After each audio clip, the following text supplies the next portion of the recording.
lalagyan ng crackers, ilalagyan ko muna siya ng gatas. Ganyan, no? Patong-patungan na natin siya, gaya ng rice terraces from Banak, Benguet. First layer. Huwag mo likutin. Pambatang to talaga. Hindi, yung ano nga muna. Mare, upo ka muna dyan. After natin ilagay yung cracker, so lalagyan ko ulit ng gatas. Alternate. Crackers, gatas, crackers, gatas. Lulutangan talaga yung mga biscuit. Pero, trust the process.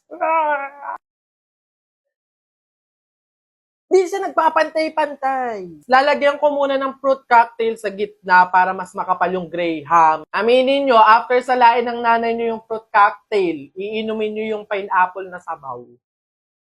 Spread lang natin yung fruit cocktail. Tuloy na tayo sa pagpapatong-patong ng semento. Tapos na yung last layer, kaya ko na dinadamihan yung gatas sa ibabaw. Sakto lang yung taas. Bale dun sa may second floor. Then last, ayun, lalagyan ko na uli ng fruit cocktail sa ibabaw. Mas madami kasi ito na yung pinaka magsisilbing design. Ayan na mga people, tapos na ang graham ni Kenkoy. Ito yung itsura niya. Simple lang naman siya pero masarap.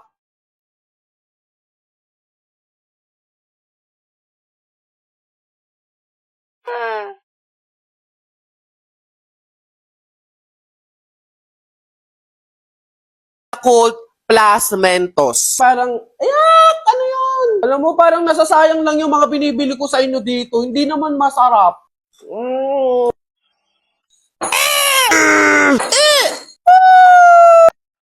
Howdy, people! O, paano? Magkakasama na naman tayo. Nagbasa ako ng mga comment, tapos eto, yung madami akong nakitang comment, Yakult plus Mentos. Nakaka-curious, like bilang isang matalino, anong lasa na naman nun? Talagang pumasok sa utak ko na, tinry nyo yun? Sasuggest nyo sa akin, tapos sasabihin nyo masarap or what? Hindi, try ko, malamang. Ayun, kakagising ko lang ulit at wala kayong pakialam. Kaya nga nagkakabahoan lagi ng hininga kasi. Anong oras ako nagigising? Hapon na. So, hindi naman para maganda ligo-ligo, magayos-ayos pa ako para lang sa inyo. No! Meron tayong baso, yellow, Yakult, yung ating bida for today, and Mentos. Silang dalawa yung bida natin ngayon.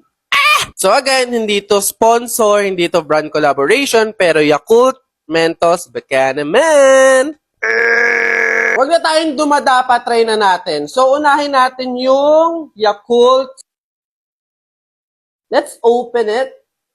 And, alam mo, parang nasasayang lang yung mga binibili ko sa inyo dito. Hindi naman masarap. Yung mga sinasabi ninyo. Imbis na inumin ko na lang to. Favorite ko pa naman to. Oh! Lagay ko pa ba yung mga basura dito para may display? Tingnan natin kung maganda tignan.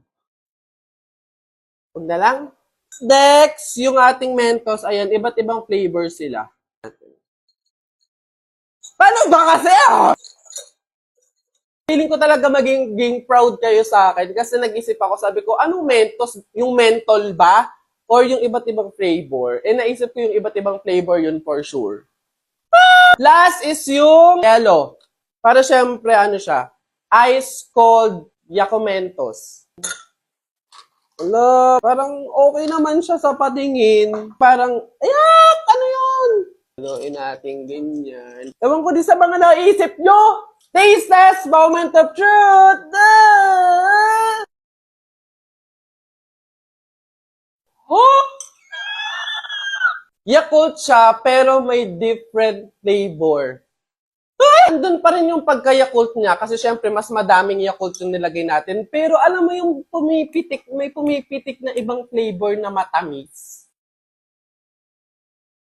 Oh my God! Hindi na siya yung masasabi na yung Yakult mismo na natitikman nyo. Basta iba na siyang Yakult. Haluan na siya ng iba't ibang flavor, tapos matamis. It's a fact. Ayan, di ako nabigo. Yung Coke plus Mentos is masarap. Hindi siya weird. Pero kung nilagay ko siguro yung mentol na Mentos, sasabihin nyo na naman bobo ako. Talino na to. Try nyo na lang din.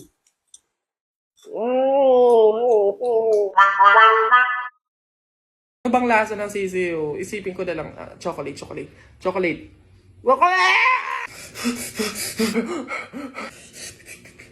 Hey people! Nagising ako na parang I feel so strong. I feel so stronger and I feel so strongest. Kaya isip ko talaga na i-overcome yung isa sa mga weaknesses ko, ang kumain ng sisiyo sa balot. Simula pagkapanganak pa lang mga people, hindi pa ako nakakain ng sisiw sa balot. Ang kinakain ko lang yung dilaw at saka yung matigas, tapos yung sabaw. The rest, yung sisiw, oto. Uy, sa'yo na to. Uy, kainin mo to. Uy, tapang ko ba to? Feeling ko kaya ko na siya. So, ayan, dalawa yung binili kong balot kasi diba ito. Balls. Dalawa kasi. Alam niyo na.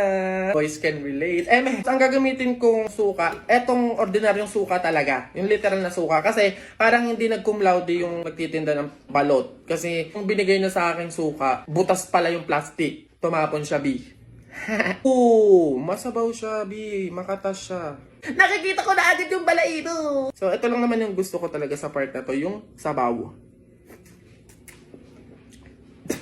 Oh my God, after ilang years talaga, ngayon na lang ako nakakain ng balot. Kasi hindi naman talaga ako mahilig sa balot. Sobrang na-amiss talaga ako sa mga talagang kayang kumain ng sisiw. Hindi ko kasi ma-imagine talaga. Pinabalatan ko na siya. Sana maliit lang yung sisiw para naman talagang makain. Hindi naman sa maate. Ano papakain nyo kung hindi nakakain ng sisiw? Ganyan siya. Paano to? Kinakain na siya ng buo? Look at that! Nanginginig ako kasi parang nadidiri talaga ako. Ito yung maganda sa balot, yung parang buo na siya. Pag kinain mo siya ng buo, hindi mo na mapapansin yung sisiw. Yung iba kasi di ba parang gutay-gutay yung loob. Okay. Ayun siya, be! People, ayun siya. Ayun yung balat, ayun yung balahibo niya. Ayun o, ayan. Kita niyo yan? Alam niyo ba sabi ko, mapapakain lang ako ng mga ganito, yung exotic food, mga bulate, palaka, daga. Mapapakain mo lang ako pag pang TV lang, ganun, yung mga Pinoy Big Brother, ganun lang. Pero kung mga ganun.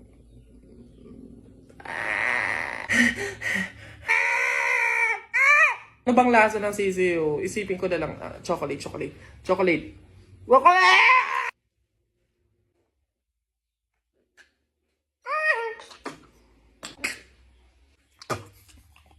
Ba't ang lansa niya? Ayan siya. Hindi ko kaya nung lasa na ganun, B. Try ulit. Nalalasahan ko talaga siya. Pwedeng i-open ko siyang ganun. No. Oh, ayan siya, B. Ayan. Shocks, no. No, hindi ko kaya. Hindi ko talaga kaya, sorry.